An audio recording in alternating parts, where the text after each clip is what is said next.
Estamos hoy día con nuestra Rosacha, que está cumpliendo hoy día 16 añitos, más 15.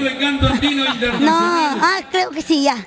Feliz, contentísima de poder recibir tanto cariño de nuestro público hermoso y gracias a ti, a todos los seguidores de Purito Perú. Ñaña, pero feliz también nosotros porque hemos podido comprobar y estar acá con una programación completita de todos los artistas cumpliendo su hora y media, casi 2 horas cada uno, ¿no? Sí, pues lamentablemente hemos durado 2 horas hoy día.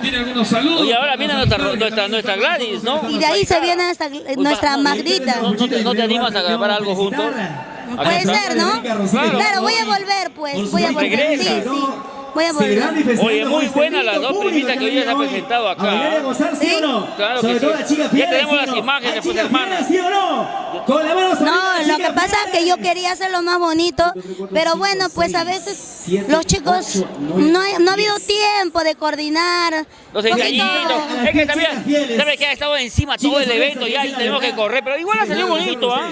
No, de alguna manera, para que todo salga bonito, siempre hay que coordinar, ¿no?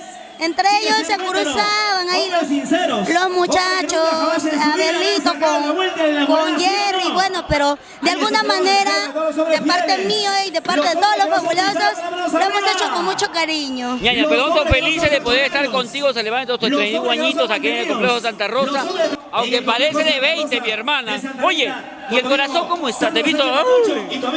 Tranquila. Feliz, contenta.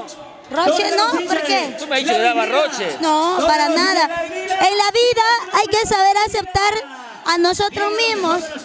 Y si bueno, hay algo por ahí, bienvenido. Perfecto. Al final, ¿qué perdemos o qué ganamos? Porque dicen que uno mismo tiene que ser feliz, pues. Es lo más importante, ¿no, Rosa? Si me estás empujando, me quieres tumbar, creo. Oye, Satisfacción, alegría de estar en esta noche.